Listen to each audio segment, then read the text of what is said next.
तो गाइस इस यूनिवर्स में कुछ ऐसी चीज़ें एग्जिस्ट करती हैं जिसको समझा पाना वाकई में बहुत मुश्किल है। फॉर एग्जांपल ब्लैक होल, ये वन ऑफ द ऐसी मिस्ट्री है जिसको सोल्व करना यार आज के साइंटिस्टों के लिए भी सबसे बड़ा पेचीदा सवाल है, कह सकते हैं। तो और जो ये ब्लैक होल है, इसमें इतना ज़्यादा मास इसके सेंटर में कंसंट्रेटेड रहता है कि यार इसका वॉल्यूम ही अनडिफाइंड हो जाता है।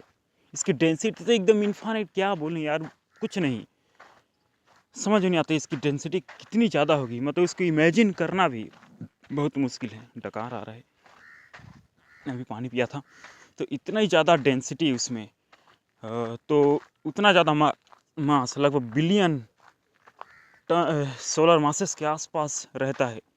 तो उतना ज़्यादा जब कंसनट्रेटेड मास जब उस पर एग्जिस्ट करता है तो उसकी सोच सकते हैं कि ग्रेविटी कितनी ज़्यादा होगी। अब सूरज के ही ग्रेविटी को देख लो, 28G। सूरज पृथ्वी से 28 गुना ज़्यादा सूरज की ग्रेविटी। इसमें तो बिलियन टाइम्स है सूरज से मास भरा पड़ा है, सोलर मासेस की। तो समझ सकते हो उसकी ग्रेविटी कितनी ज़्यादा होगी। इतनी ज़्यादा ग्रेविटी से यदि वो किसी चीज़ को एक्सेलरेट करेगा तो नो मैटर कि उसकी स्पीड लाइट तक नहीं पहुंच सकती। अब आइंस्टीन के जनरल स्पेशल मतलब रिलेटिविटी थ्योरी के हिसाब से कोई भी चीज़ लाइट की स्पीड से को पार नहीं कर सकती। तो जब ब्लैक होल में कोई ऑब्जेक्ट गिरता है तो उसके साथ आखिर होता क्या है? What happens to those objects जो उस पर गिर जाते हैं इतनी ज़्यादा ग्रेविटी पे? उसके इवेंट होराइजन का ही फैलाव, जैसे टन 16 ऐसे ही नाम कुछ करके था, भूल गया। उस ब्लैक होल इतना बड़ा है वो ब्लैक होल कि सूरज से प्लूटो तक के साइज को घेर सकता है। आप सोच सकते हो उसका इवेंट होराइजन की बात कर रहे हैं। इसमें कोई भी यदि ब्लैक होल में जब बात आती है ना उसके साइज की, तो ज़्यादातर इवेंट होराइजन की बात की जाती है। अब जहाँ तक मास है, वॉल्यूम है, तो ये तो आज तक किसी ने प्रेडिक्ट भी नहीं किया, किसी ने सोचा भी नहीं है। सोचा तो है बहुत लोगों ने, लेकिन इसका मास, उसकी वॉल्यूम इतनी ज़्यादा है कि ब्लैक होल क्या है बोले, अनडिफाइंड।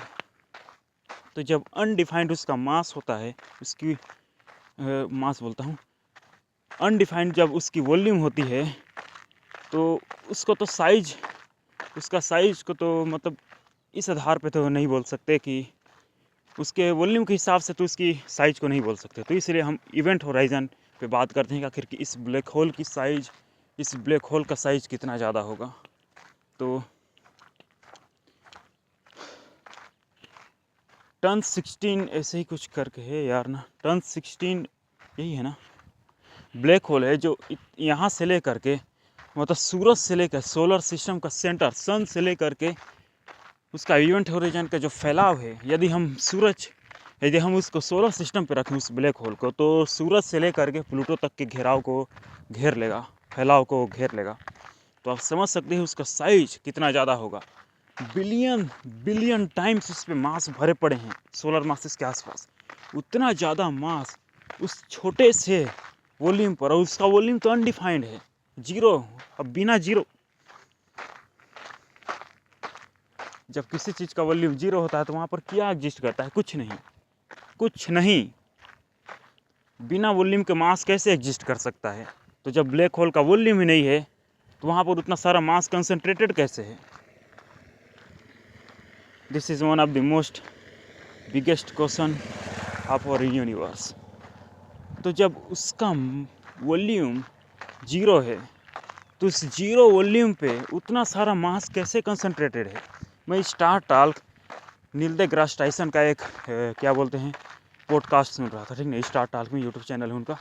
दो लोग उससे बात कर रहे थे, पता नहीं उसके यार नाम ही भूल जाता हूँ। उसके सामने जो एक रहता है ना, क्या पता है उसका नाम भूल गया यार। नील देग्रास टाइसन के साथ बैठे रहते हैं, उसी के साथ बात करते रहते हैं वो, तो उसी के साथ में मज़ा आ जाता है उसका पॉडकास्ट में।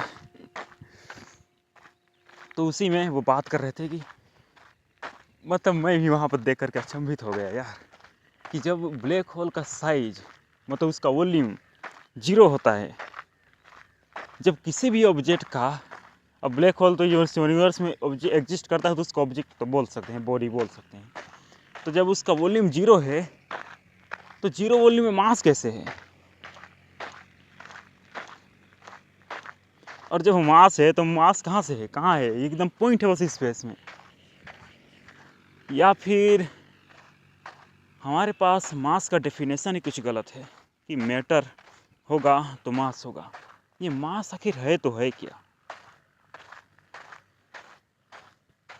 ऐसा हो सकता है जैसे आइंस्टीन ने बोला था ना कि जितना ज़्यादा कोई ऑब्जेक्ट मैसिव होगा उतना ही ज़्यादा उसका जो क्या बोलते हैं स्पेस को उतना ही ज़्यादा कर्व करेगा, उतना ही ज़्यादा एकदम से स्ट्रेस कर देगा। मतलब कि समझ सकते हो चादर के समान कुछ, तो उतना ही ज़्यादा 3 डायमेंशनल स्पेस में वो उतना ही ज़्यादा कर्व कर देगा स्पेस। कोई वीडियो बंद तो नहीं होगा? तो जब उतना ही ज़्यादा वो कर्व कर देगा तो मास एक प्रकार से बोल सकते हैं कि यूनिवर्स के फैब्रिक को मोड़ देता है, कंप्रेस कर देता है उसके फैब्रिक को। तो क्या ब्लैक होल में भी विशुल्क ऐसा ही है कि वहाँ पर टिप पर बिल्कुल मास कंसंट्रेटेड होता जा रहा है, उसका कोई वॉल्यूम नहीं है? अब बस ये मैं ही बोल रहा हूँ, मुझे पता नहीं, अभी इसका नॉलेज है नहीं ब्लैक होल का ना, तो मैं भी गलत कोई थ्योरी कोई आइडिया ऐसे ही आ जाता है दिमाग में। तो क्या उतना ज़्यादा वॉल्यूम जब उस पर एग्जिस्ट कर उतना जब उस पर कोई वॉल्यूम ही नहीं है तो उतना सारा मास आखिर उस पर आया कैसे? अब ब्लैक होल एग्जिस्ट क्या करता है बिना वॉल्यूम के? अब इवेंट होराइजन तो उसका ग्रेविटी का मतलब एकदम वहाँ पर एक्सट्रीम रहता है। यदि इवेंट होराइजन पे कोई ऑब्जेक्ट आ जाए तो उसका बच पाना नामुमकिन है। लाइट की स्पीड से भी पार चाहिए होता है उससे एस्केप करने के लिए। तो कोई भी ऑब्जेक्ट ब्लैक होल के इवेंट होराइजन से बाहर नहीं आ सकता, इवन लाइट भी।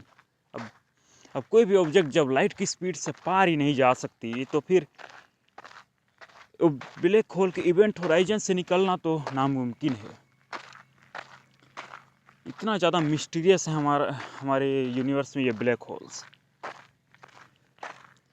मैं बोलना तो बहुत कुछ चाहता हूँ लेकिन मुझे शब्द नहीं मिल रहे, अभी ठीक से बोलना ही नहीं आता। हिंदी में शब्दकोश मेरा बहुत कम है अभी, तो ठीक से बोल नहीं पा रहा है। तो उतना ज़्यादा सोचा कि कंसंट्रेटेड मास उस पर इतना ज़्यादा भरा पड़ा है,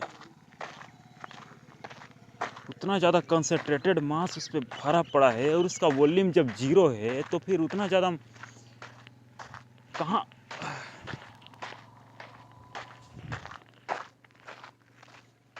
उसकी डेंसिटी क्या होगी? मास डिवाइडेड बाय वॉल्यूम, ऐसे कुछ है डेंसिटी। इसकी तो डेंसिटी इनफाइनाइट होगी, अनडिफाइंड। और किसी भी चीज़ से जीरो से डिवाइड करना अनडिफाइंड, तो इसीलिए बोल रहा था वॉल्यूम अनडिफाइंड। वॉल्यूम अब है ही नहीं यार, वॉल्यूम तो उस पर मास कैसे भर रहा है, आई डोंट नो। चलो यहीं पर ख़त्म करते हैं वीडियो।